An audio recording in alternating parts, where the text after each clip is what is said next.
What's up, guys? Let's check out another great live performance from the man representing Israel at the Eurovision. This one is a live performance from Noam Betan. Let's check this out. אני אינני מי שהייתי, מי שהכרת. כמה שנים בזבזתי בלהיות כמעט, כי לא ידעתי איך לגלות לך את חולשותיי. גם לעצמי סיפרתי סיפורים עליי. אני עטלף עיוור, צועק את חיי בחושך.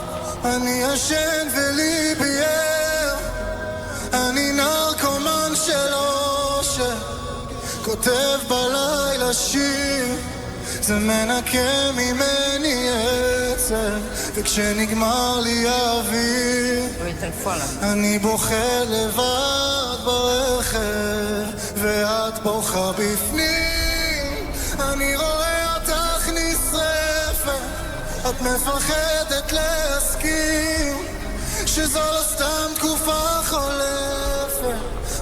I'm really looking forward to his live performances during this year's Eurovision. I think he will be amazing to watch. He will do so well.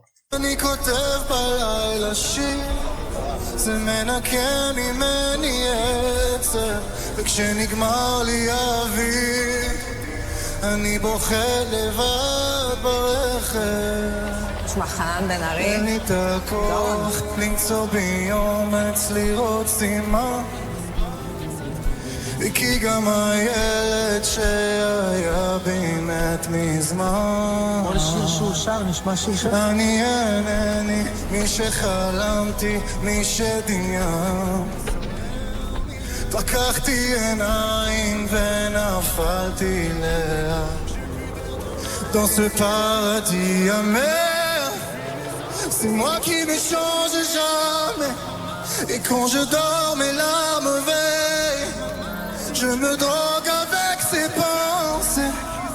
J'ai tant de mots à dire, mais la moitié je ne dirai jamais.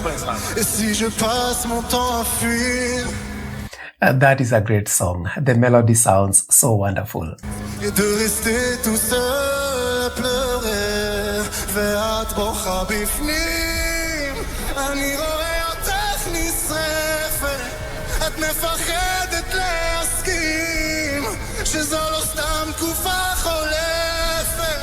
אני כותב בלילה שיר, זה מנקה ממני עצב, וכשנגמר לי האוויר אני בוכה לבד ברכב.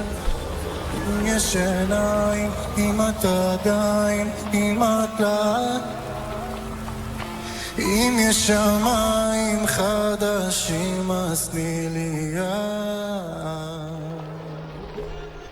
And that was wonderfully done. He sounds amazing. Great live performance. Anyway, guys, thank you for watching. See you in the next video.